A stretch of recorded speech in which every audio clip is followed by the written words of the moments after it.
Right now at 5, wild weather, reports of a funnel cloud as the region gets even more rain.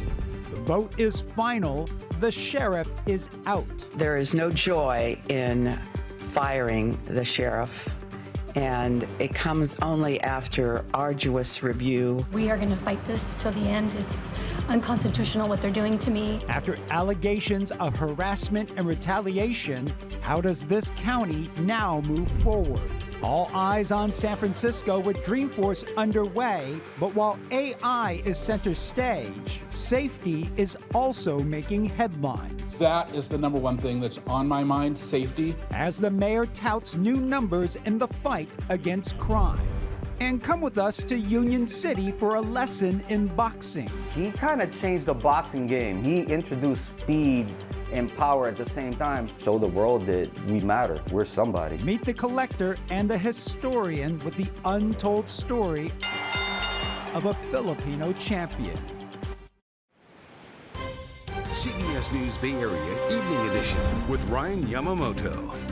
Well, after a brief chance to dry off today, more rain arriving just in time to cause trouble on the evening commute. You can see the radar right now completely lit up. Here's a look at it, and you can see down south in the South Bay, they're really getting hammered right now. Here's a live look across our region. The heaviest rain mostly in the North Bay and south of San Jose. And here's a live check on the roads right now in the East Bay. This is a look at southbound 680 toward Fremont. Periods of heavy rain arriving within the last 20 minutes or so.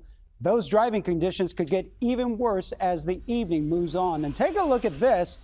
Some nervous moments in the Salinas area after a funnel cloud was actually spotted. This is video from an alert wildfire camera right around 1:30 this afternoon. Here's a closer look from some cell phone video shot by a nearby driver. Thankfully, it looks like the funnel cloud did not touch down or do any damage. There were also reports of a funnel cloud just a little north of this in San Juan Bautista this afternoon. So let's bring in First Alert meteorologist Zoe Mintz tracking all the wild weather. I mean, always makes news when you have a couple funnel clouds in the area. I know, in California, we don't get this too often. And the whole reason is because there's so much energy associated with the storm system. It's a very powerful one. You can just see how large that area of circulation is. And the bulk of the moisture is now moving over the Sierra and Southern California. But we here in the Bay Area, like we showed you, still seeing a good amount of that activity. That activity is going to continue throughout the next several hours or so. But look at what we have already seen over the past 24 to 36 hours.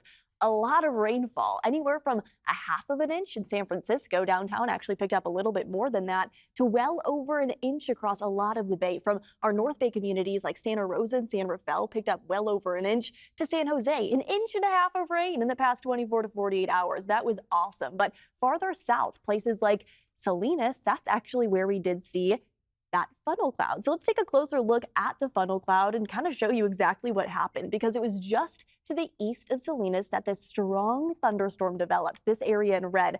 Let's do that again, show you exactly that thunderstorm got bigger and stronger. You see those areas in darker and deeper red. That shows the heavier downpours, but again, associated with the heavier downpours is that funnel cloud. And the funnel cloud, we could actually see it by looking at our velocity. That funnel cloud, that area, it's kind of difficult to see. We could zoom in on it right there in green and red. The green and red right next to each other, that signifies rotation. That's a velocity map.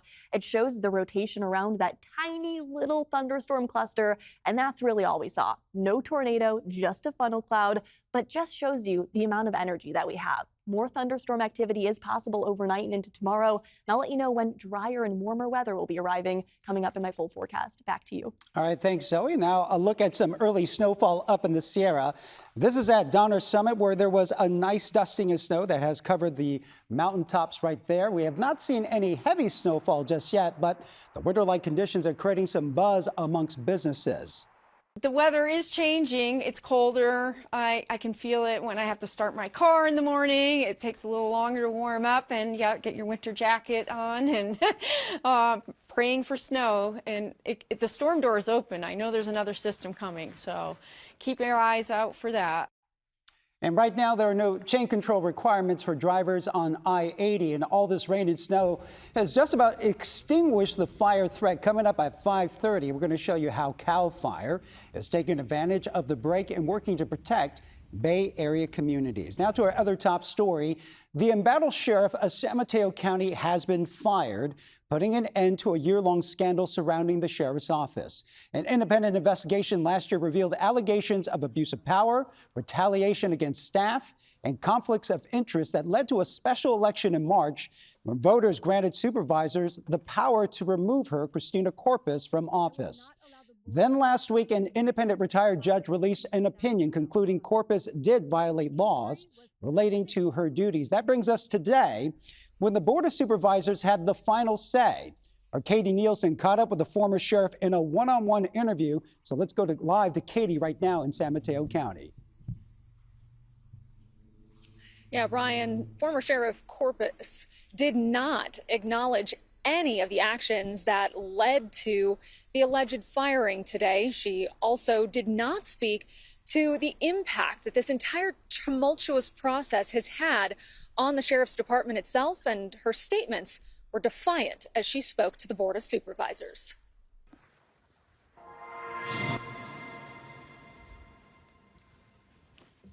If I lose my position today, I will walk out with my head held up very high because I never betrayed the people who trusted me. Former San Mateo County Sheriff Christina Corpus repeated during the Board of Supervisors meeting she had done nothing wrong and certainly didn't deserve to be fired. I was offered the chance to walk away quietly, to take a payout and disappear.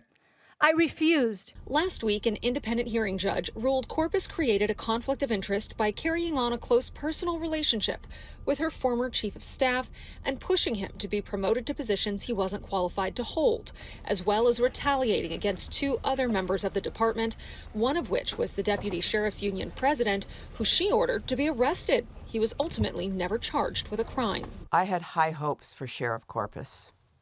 I voted for her. She had great ideas to modernize the office.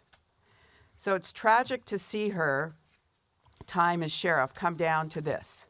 After almost a full year of turmoil, it all came down to the Board of Supervisors' vote. Supervisor Spear? Aye. Supervisor Corzo? Yes. Supervisor Mueller? Yes. Supervisor Gaucher? Yes. President Canepa? Yes. Motion passes unanimously. With that, Corpus was fired from her position as sheriff, effective immediately. I don't regret anything that I've done because I've done nothing wrong. We are going to fight this till the end. It's unconstitutional what they're doing to me. This department has been in crisis for a long time.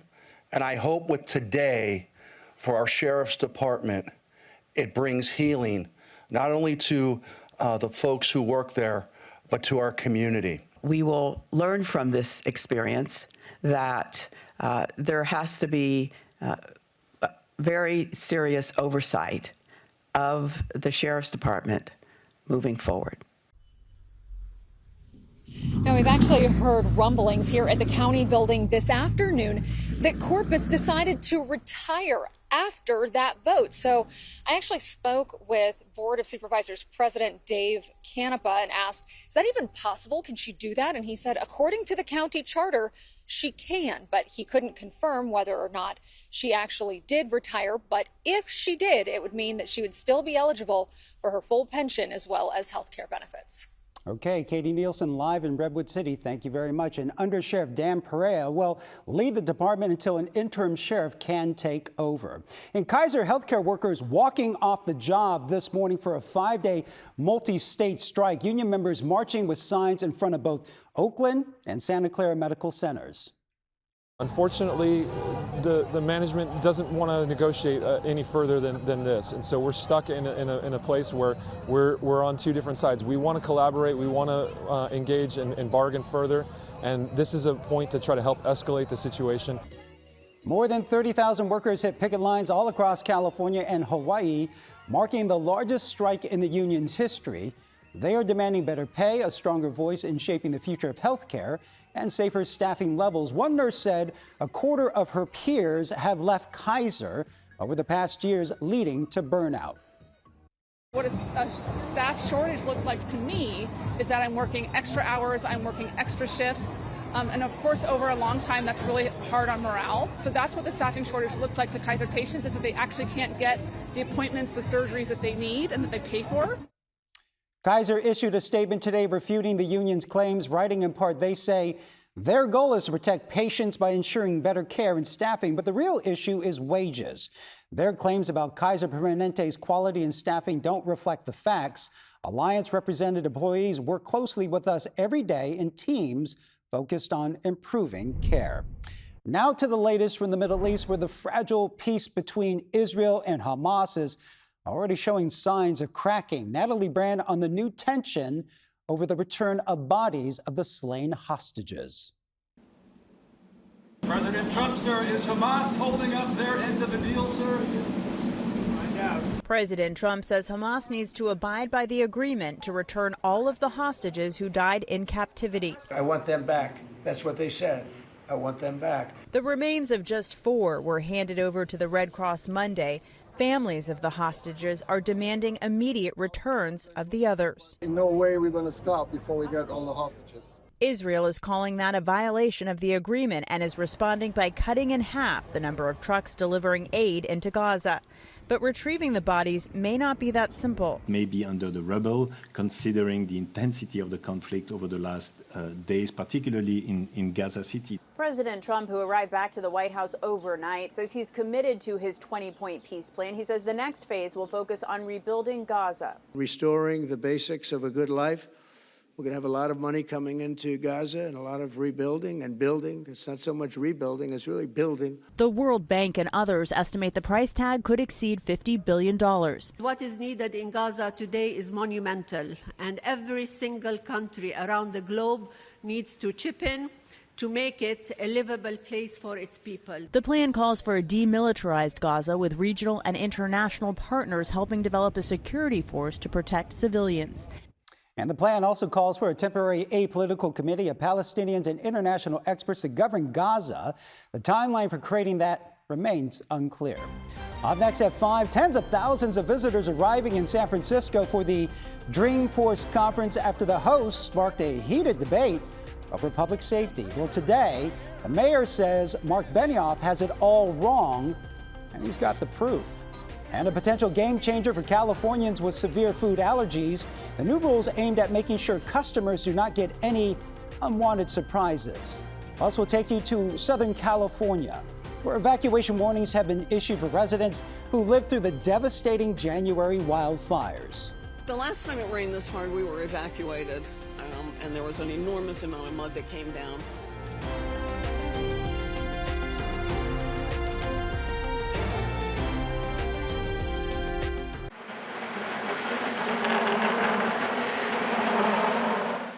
Well, San Francisco's premier tech conference is back. Dreamforce is expected to bring in tens of thousands of people to the downtown area. This comes as city officials are touting record lows in citywide crime. That includes a 24% decrease in robberies, a 21% drop in homicides, and a 26% dip in overall crime. Mayor Daniel Lurie says this is San Francisco's lowest reported crime rate in decades. And the city released the data just days after Salesforce CEO Mark Benioff said it would welcome National Guard troops in San Francisco. Today, our Brad Hamilton heard directly from Benioff at Dreamforce. He joins us live at Moscone Center. Hey, Brad. Yeah, Ryan, the man in charge, Mark Benioff, made his first media appearance since his comments to the New York Times last week. And for anyone looking for clarity on his stance, well, you're going to have to wait a little bit longer. This story isn't just about scale. With an opening act that featured one of Hollywood's biggest stars. It's about something more profound.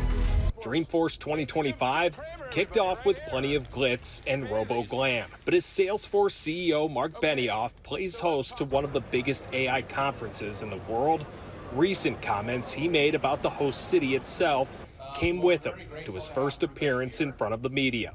I'm going to limit my comments today to Dreamforce, to Agentforce. Benioff started out reiterating his focus on the big event, but then he made an attempt at clarifying why he told the New York Times last week that he'd be in favor of the National Guard coming into San Francisco to fight crime. How to make it safe. That is the number one thing that's on my mind, safety. And so as I'm asked questions, all of these things, that's just kind of what's coming out. It's all about trust and safety. It is our highest value here. Benioff's talk about federal forces sparked plenty of reaction. Fellow tech billionaire Elon Musk jumped in to second the idea of federal intervention, while local leaders pushed back. And that effort to defend San Francisco's reputation appeared to continue today. Public safety has been my #1 priority since the day I took office, and it will remain my top priority. In a social media video, Mayor Daniel Lurie touted newly released city data that shows a homicide rate approaching a near 70-year low and an overall crime rate down nearly 30% so far in 2025. We know we have work to do. There is no question about that. That's why we're going to stay relentless. That's why we're going to support our local law enforcement. On Monday, Lurie and Benioff were supposed to host a joint press conference to announce a $100 million gift from Salesforce to UCSF Benioff Children's Hospital. However, we were told the event was canceled due to rain. And just a day later, both men are back in the public eye discussing the safety of this city. This is San Francisco's largest conference by more than 2x. And we've proven year after year after year how to make it safe. I'm going to be relentless on this top priority today, tomorrow, and in the months and years to come. Both messages avoiding what was said leading up to Dreamforce, and maybe both hoping the excitement of this week drowns out the drama of last week. And both Benioff and the mayor have both tread lightly in their comments since Benioff's initial comments last week to the Times. And for any closure on this, any talk about safety, it might have to wait until Dreamforce 2026 because it's all now in full effect here, Ryan. And Brad, curious, down at Moscone Center, are you noticing an increased police and security presence? Brian, you can't go anywhere where you're not going to be able to see police. It's all over the place. They have stations set up everywhere, foot patrol. We just had motorcycles pass us by, also police there. So we all feel secure. That's the bottom line of this. Okay, Brad Hamilton reporting live at the Moscone Center. Well, today, San Francisco's Police Commission will begin vetting dozens of applicants hoping to become the next police chief. The city hopes to name a full-time replacement for interim chief Paul Yap by the end of this year. Well, rain is pounding Southern California, sparking fears of flooding and mudslides, especially in areas devastated by the January wildfires. A severe thunderstorm watch was issued this morning for 11.5 million people. It's the first time the Los Angeles area has been under this alert since 2008. Evacuation orders are in place for the burn scar areas from the Eaton and Palisades fires. Officials warn that some roads could be impassable in minutes if heavy rain hits these zones. Residents are urged to be ready to leave at a moment's notice. The last time it rained this hard, we were evacuated, and there was an enormous amount of mud that came down, and we couldn't get back for days. So I was pretty concerned about that. But hopefully, the wash looks clear, and hopefully we won't have a breach, and we'll be okay. And take a look at this heavy rainfall flooding the Los Angeles River right along the highway. Officials say this could be one of the strongest October storms in that area in a decade. And the snow is starting to come down now on Highway 50. This is a look at the road conditions. This is in Echo Lake within the last half hour or so. Chain controls now in place at Echo Summit, a winter storm warning now in place until around midday tomorrow. So here's another live check on the driving conditions right now in the East Bay. This is on 680 near Fremont. The road's getting pretty slick at this point. So let's bring in Zoe right now. At least if you're along the Bay Area, those windshield wipers, they're going to get a bit of a workout today. Yeah, getting a workout in today with those windshield wipers, but it's not nearly as heavy as it was yesterday. So you don't notice that improvement, and it's going to continue to dry out over the next several days. So kind of good, kind of bad, depending on how you look at it. But either way, this is a very powerful storm system. It's rotating counterclockwise across basically the entirety of the state of California. It brought Southern California some very heavy rainfall, and it brought the mountains, the Sierra, upwards of 1 foot to 2 feet of snow. It also brought 50-mile-an-hour wind gust, burn scar flash flooding. That's going to stick around for maybe the next hour or so, but a majority of the heavy rain has already pushed past. We saw a lot of rain, though, just over the past 24 hours. Here's a look at some of our highest totals. 5.5 inches of rain fallen in Long Beach. That's just south of Los Angeles. And again, with all of the rain that fell, flooding, ponding on the roadways, definitely going to be a concern. Santa Ynez, just to the north, 2.5 inches. Big Sur, just to our south, over an inch and a half, as well as San Jose. Yeah, San Jose in the Bay Area. The airport, you picked up an inch and a half of rain over the past 24 to 36 hours. That was fantastic news because that rain put an end to our wildfire season, but it did increase that flooding potential. Let's take a closer look, though, at where we are currently when it comes to our rainfall. That widespread activity blew across the Bay Area yesterday, and now we're just looking at a lot of it filtering out. There is still a little bit of that shower activity across our North Bay community as wraparound moisture from that area of low pressure is continuing to push farther south. So you'll notice again our North Bay communities looking at some widespread shower activity from Napa over to Sacramento, and then you'll continue to see that shower activity pushing south over the next several hours. We are looking at a few isolated pop-up showers and maybe even a thunderstorm over the mountains like the Diablo Range over the Santa Cruz Mountains and across central California, where actually along I-5 there was some heavy thunderstorm activity earlier today, and that thunderstorm activity is going to continue to push south over the next several hours. Let's take you through what we're expecting late tonight. Again, all of that widespread light rainfall will continue to swirl around that area of low pressure pushing south. This is our view at 10 p.m. where from Half Moon Bay up to San Francisco, including a majority of the North Bay, you will be seeing a line of isolated light activity. Again, it's not going to be as heavy as what we saw yesterday. You can maybe expect an additional 1/100 of an inch throughout the night tonight and into early tomorrow morning, but you'll definitely notice drier air working its way in. This is our view at 5 a.m. where a few light showers are possible, but throughout your morning commute tomorrow, you'll definitely notice it drying out. And drier weather is likely going to be the name of the game through tomorrow afternoon, even though the clouds are likely still going to stick around. So yes, it's going to be drier tomorrow, but it's still going to be relatively cloudy.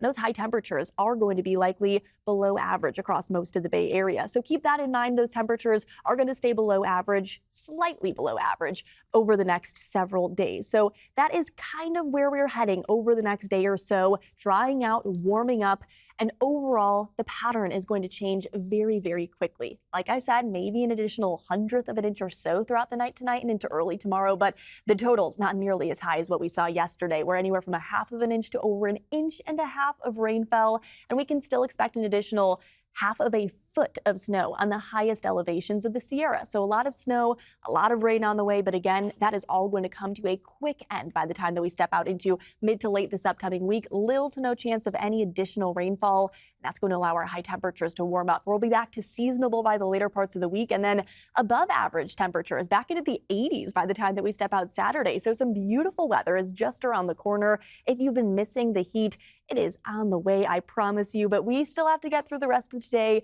and into tomorrow with those below average temperatures. We'll be right back into the 70s starting Thursday, along with plenty of sunshine, and then by the weekend of weather ahead of us, honestly, like I've been saying, Mother Nature has kind of timed it out perfectly because this past weekend it was really nice. It's just the beginning of this week that's been a bit active, a bit more rainy conditions that, again, are not going to stick around for much longer than overnight tonight, drying out, quieting out, and a beautiful weekend of weather is ahead of us. Back to you, Ryan. All right, thanks, Zoe. When we come back, the menu at your favorite restaurant may look a little bit different next year. Why people with food allergies will be the first to notice. Plus, air traffic controllers all across the country are calling attention to what they say is a growing threat to safety in the skies. Controllers are going to have to come to work, do their job of being an air traffic controller, and then at night do a side gig, drive Uber, deliver pizza.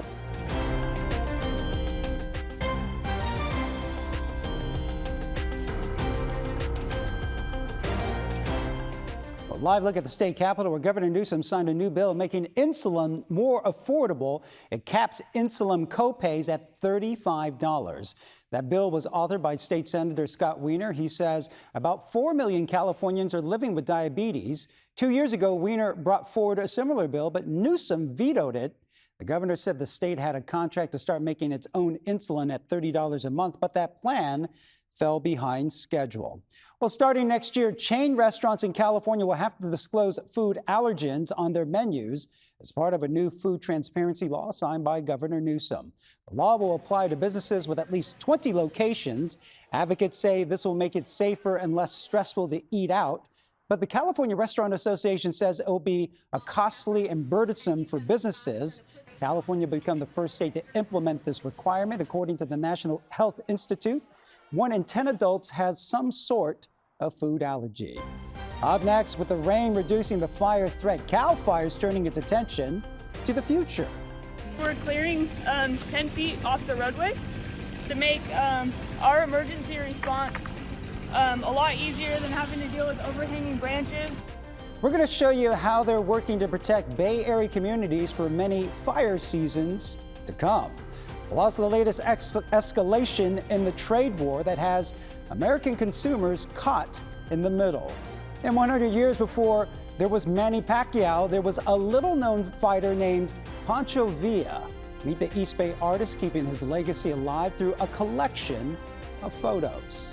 He kind of changed the boxing game. He introduced speed and power at the same time. Little guys should not be knocking out other fighters.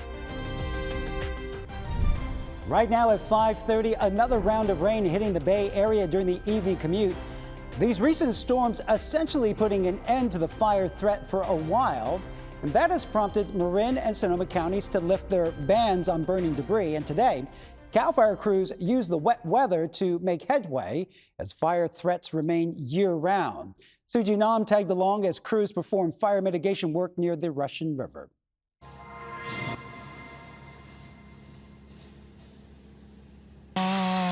Rain or shine, you'll find CAL FIRE engineer Jenna Dunbar out in the forests. We're clearing 10 feet off the roadway to make our emergency response a lot easier than having to deal with overhanging branches. Dunbar is clearing shrubs and debris near the Russian River in Sonoma County. We cover the piles with paper, so once the rain comes, we know that those piles won't creep out when we go to light them. She and her colleagues spend hours in the field creating shaded fuel breaks. Miller, you want to get this one next? Thinning out greenery to control fires and help prevent them from reaching homes. This guy's dead. He needs to go. I can have one of my firefighters cut it with a bigger saw. And Dunbar very much welcomes the rain this week, adding that they don't operate around a fire season, but rather a fire year. As the state has seen, last year is a great example in January, the LA fires. A lot of our firefighters were emergency hired back on due to that. And so we are continuing to hold on to our seasonal firefighters for longer. We're staggering our hiring so that we can stay fully staffed and our stations can stay readily available to go anywhere in the state. How'd it go? Jason Clay with the CAL FIRE Sonoma Lake Napa unit says in their region, they have about 250 seasonal firefighters. This time of year, you start to see a little bit of that transition when we're not so heavily involved in wildfire response. And it allows us the time when we have our full staffing to get our firefighters out. He adds that's why they're vigilant 24/7 in case of wildfires across the Bay Area during what were once considered unconventional times. It's possible that we go through long stretches where maybe we don't have as much rain or we have wind events that dry everything out. And so the threat of wildfire can always exist. Cut this one. And for Dunbar, who has been with CAL FIRE for the past 6 years. Absolutely love helping people. It is my passion. I love being in the forest, being in nature. It's amazing. She's clearing the way for a safer California. That was Suji Nam reporting, and today the U.S. and China are imposing new port fees on each other's ships amid the threat of more tariff hikes. That's according to the U.S. Trade Representative and the Chinese Ministry of Transport. Those fees are part of the escalating trade policies between the two countries. China recently tightened restrictions on rare earth minerals, and President Donald Trump threatened to raise tariffs on Chinese goods to triple digits. Democrats and Republicans remain in a stalemate over how to reopen the government as that shutdown enters a 14th day. For the 8th time, the Senate failed to advance a short-term spending measure. It needed 60 votes to end the shutdown and extend funding into the next month. Lawmakers are deadlocked over health care. Democrats want an extension of the Affordable Care Act subsidies, but Republicans insist the shutdown should end first. Federal workers are feeling the brunt of the shutdown as some work without pay. More than 4,000 federal workers were sent termination notices last week. President Trump says his administration has identified funds to pay at least the military. Air traffic controllers are also working without pay. Members of the union handed out leaflets to travelers outside the airports in Chicago and Washington, D.C. They want to educate travelers how air traffic controllers are also feeling the brunt of the government shutdown. Some people don't make the connection that air traffic controllers are federal employees, that we are caught up in the government shutdown, that we are not getting paid. We need you to reach out to your local congressman or senator and have them, urge them to help end the government shutdown. Union workers say the shutdown has added stress to air traffic controllers. Some are working second jobs just to cover their bills. Still ahead at 5, a new effort to address a growing danger. The landfill using artificial intelligence to scan old gadgets like toys and laptops. Plus, we'll introduce you to a little-known boxer who more than 100 years ago paved the way for a generation of Filipino fighters. I think he's greater than Manny Pacquiao. But Manny Pacquiao, to me, is probably the greatest fighter. But Pancho Villa opened that door so Manny can come in there. Meet the Bay Area artist and professor who together wrote a book to shine a light on the legacy of their culture and its connection to boxing.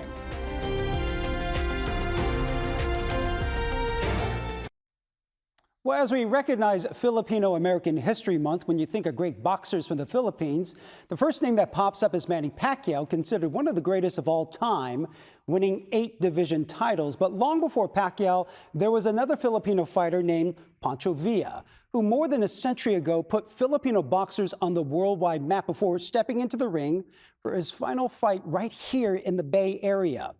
And this year, a new book about Pancho Villa was released by a college professor from San Francisco, whose work also contains rare boxing photos that one East Bay man has been collecting for years. When Joe Achilleson is not in his backyard, teaching the sweet science, I love the sport, man. You may find him inside his Union City home, digging through artifacts in a simple wooden chest where he stores the knowledge of his Filipino culture and its connection to boxing. For me, like I said, I'm a caretaker of these collections.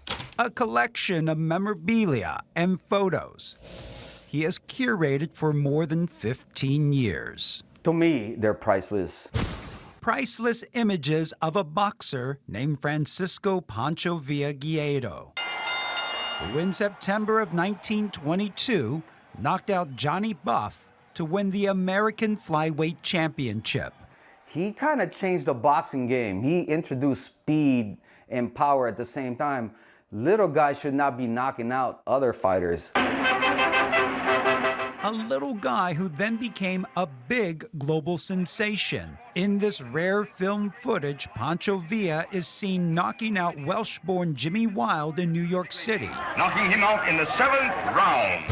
Becoming the first Filipino to win the world flyweight title in June of 1923. You could see him looking down at the fighter after he knocked him out, and he just kind of looking down at him. And you could see he's brown, looking down at this guy, and they really respected him. In the height of like racism back in 1920s, you know, this Asian guy came and showed the world that we matter, we're somebody. He was 5'1", 112 pounds, and he seemed to have captured the imagination of this entire era. Dr. Bernard Remolino, a fighter's moniker, an associate professor of Asian and Pacific American history at San Joaquin Delta College, was already working on his dissertation on the history of Filipino American boxers, when one day he met Joe Achilleson and got to see his collection. I was geeking out a lot, right? I was really excited. I think my palms started getting sweaty. Where they decided they needed to tell the story of this Filipino hero. And together, they wrote a book titled Pancho Villa, World Champion 1923.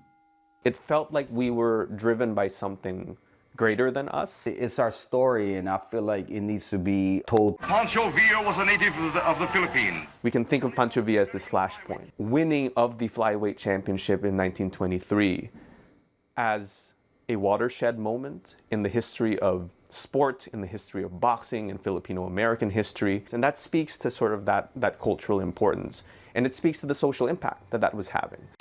an impact that would eventually open the door for other great Filipino fighters,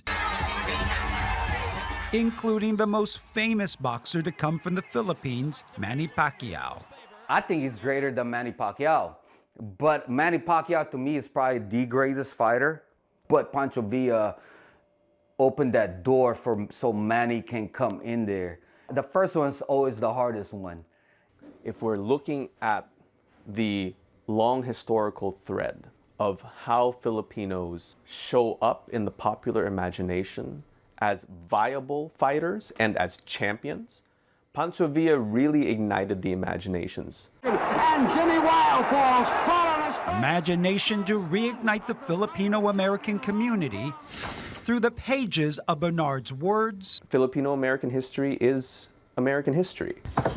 And through a collection of Joe's photos. It's just sitting in your chest. You know, you want to share this with a community where they can see it. The story of Pancho Villa, world champion 1923, written by the community. Yeah, I wrote it for them. I wrote it for them first and foremost. For the community.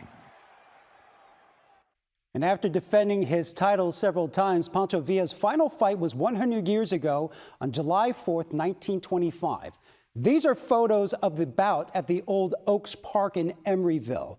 Villa fought after having a bad tooth pulled and lost to Jimmy McLaren by decision. And during the following days, he developed a serious infection that sadly proved fatal, and Pancho Villa passed away 10 days later at the age of 24. And along with the book that was released this summer and an upcoming documentary, a large part of Joe's collection of Pancho Villa artifacts has been curated by the Smithsonian for an upcoming exhibit next month on the Filipino-American experience. Up next at 5, we're going to check back in with Zoe as heavy rain returns to the Bay Area on the evening commute. Straight ahead in sports, Jim Harbaugh at it again. 49ers still reeling, coping, while a once exiled 49er made a statement on national TV in walk-off fashion. As that rain continues to fall here in the Bay Area, let's check in with Zoe Mintz. And this view, you can see like the entire state is getting hammered right now. Yeah, and it's a huge storm system, the biggest storm system that we've seen easily so far this year. And it brought us anywhere from 1/2 inch to 1.5 inches down in Southern California. 5 to 6 inches over the past 24 hours. Let's take a closer look at the entire state of California because, again, we're all getting hammered by this heavy rain from the central part of the state all the way down south. And I want to take a look at some of the totals over the past 24 hours because Southern California, Long Beach, that's just south of Los Angeles, from this storm system, you picked up over 5.5 inches of rain just over the past 24 hours. The farther north you went, you still saw some impressive totals, but Santa Ynez, 2.5 inches, slightly lower than places like Los Angeles and down in Long Beach. Big Sur, over 1.5 inches, as well as San Jose. So the farther north you went, the lower the totals, but still, hey, 1.5 inches for San Jose. That's the best rainfall that you've seen so far this year. And in fact, it is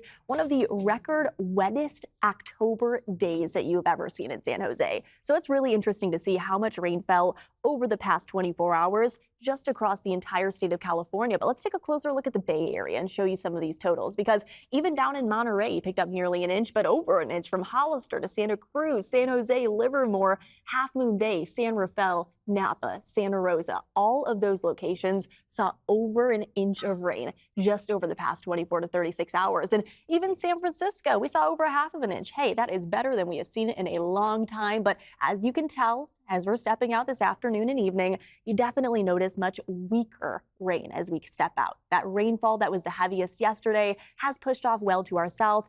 We're going to continue to see a few of those isolated showers across the Bay Area. Let's take a closer look at what we are currently seeing on our radar, just so you know what to expect as we step out this afternoon. North Bay communities are seeing that widespread light rainfall all across the area, while our South Bay communities, you're seeing a little bit of some heavy rain, but that heavier rain is now kind of beginning to dissipate out. There was a stronger thunderstorm that moved just to the east of Fremont and moved over 680, 580. It brought some heavier downpours, but luckily that thunderstorm activity, or that heavy downpour activity, I should say, is beginning to lift, beginning to dissipate. So it's lighter activity that's going to stick around throughout the next several hours. What can you expect, though, as we step out throughout the evening hours? Well, it's going to continue to lighten up. There might still be a few of those showers that are moving from their North Bay communities farther south. So places like San Francisco, the peninsula, and farther inland East Bay communities throughout the evening hours, you are going to continue to see this rainfall. It's not going to be a whole lot of rain, maybe 1/100 of an inch or so, but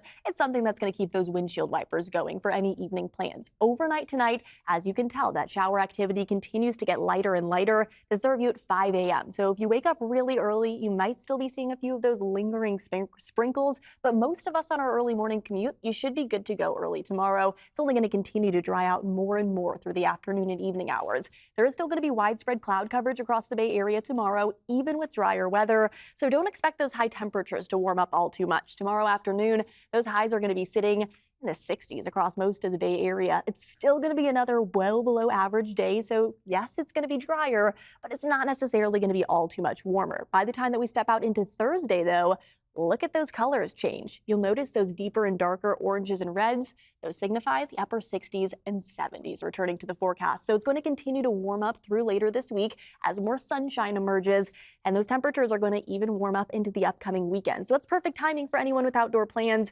You should be good to go as soon as this weekend. But any outdoor plans this evening, you are going to want to keep that umbrella handy. Make sure those windshield wipers are usable and working because you'll need them for one more night. By tomorrow afternoon, clearing out, and then by Thursday, Friday, and Saturday, gradually warming up each and every day. In fact, by Saturday, inland communities, you're likely going to be back to above average high temperatures. Enjoy Saturday while you can. Saturday is going to be the warm day of this upcoming weekend before a little bit more cloud coverage and slightly cooler weather arrives into early next week. But today and early tomorrow is our last bit of rain that we'll be seeing for at least the next 7 to 10 days. Our long-range models, we're not looking at all too much activity in our future, so I hope you enjoyed the rain that we saw yesterday and today, because again, it's not going to last much longer.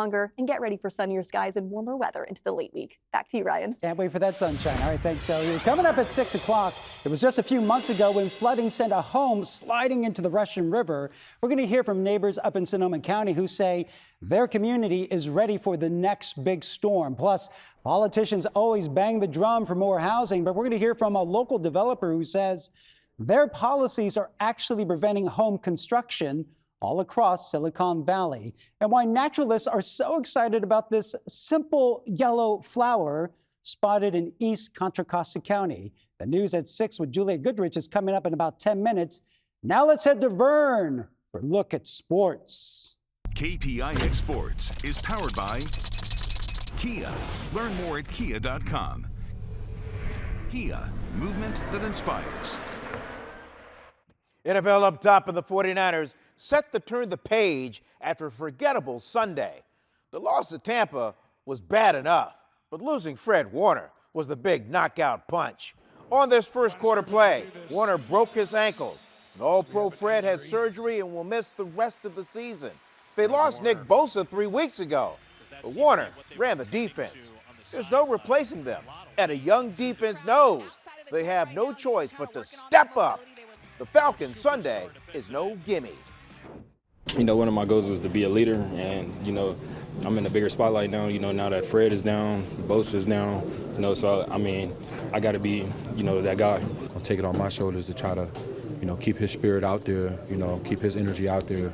He ain't going to replace Fred, but try to have his spirit out there with us. Then there's this guy. Just the name of the kicker, Jake Moody, can make the Niner fan base wince. But he was back in the spotlight last night. The Bears activated Moody from their practice squad ahead of the Monday night game at Washington. And with the game on the line, Moody got his shot at redemption. Snap a bit high. Kick is good. And the Bears win it. Jake Moody, a hero tonight. Dropped by the 49ers early September after too many failed kicks and disappointment. He got that fresh start, and that change of scenery did Moody some good. Even his new teammates didn't know who he was until then. What were you saying to yourself after things kind of went sideways in San Francisco? Yeah, I mean, it's always good to have a fresh start. I always believed in myself, believed in my teammates. For everybody to embrace me and, you know, take me in as one of their own, it's an amazing feeling. Chargers, show us your lightning bolts. Under duress, down one, half minute in Miami. Justin Herbert found Ladd McConkey. What a move to break free. A 42-yard gain deep to set up a Cameron Dicker field goal to win it with 5 seconds left. How about that finish, Jim Harbaugh? That play will be burned in my mind till they throw dirt over top of me. Justin Herbert, I mean, it's like Hercules out there, shrugging off that sack. And great play by Ladd. And yeah, I'm going to remember that play till they throw dirt over top of me. That's how great I feel about that. Back to the 49ers. Slight favorite at home against the Falcons. Falcons have the #1 ranked defense, led by coordinator Jeff Ulbrich. He's a former Niner linebacker, forever embedded in my memory. Let's go, Glenn. Come on, Glenn. Get the license plates of that truck that ran over him. I've been knocked around the boxing ring, smashed in demolition derby, thrown around by the wrestling mat by WWE's world champion Harlem Heat. But that, Ryan, that's the hardest I've ever been hit in my life. Are you okay? Well, yeah, years later, I know, but gosh. At the time, I was out. I mean, I was seeing story. I didn't know where I haven't seen what that hit one. me. Woo! Yeah. Ouch, that hurt me. All right, I'm glad As you're Ronnie okay. Lott would say, that was a woo hit. Woo! I'm glad you're okay. All right, thanks, Vern. Up next, an unusual combination of technology and trash, all aimed at preventing a growing danger. And at the moment, we're throwing too many of them away, which is crazy. Meet the people using AI to prevent the potential threat from old lithium batteries. Well, lithium batteries are known as a real-life fire hazard, especially when hidden inside old gadgets or laptops. To solve that problem, though, a recycling plant in England is using AI to seek out the danger before it starts. The AI-powered cameras scan electronic waste on conveyor belts, and when they spot a battery, a quick blast of air knocks it out of the pile. Engineers say the smart system can detect all kinds of batteries and even help recover valuable metals before they're lost to the landfill. And at the moment, we're throwing too many of them away, which is crazy. Why this new sort of technology and innovation to recover more materials is just simply common sense. It'll drive the economy and it'll protect the environment. Meanwhile, in the U.S., AI is also being used in recycling, but the focus so far has been more on sorting plastics and metals. That's it for the news at 5.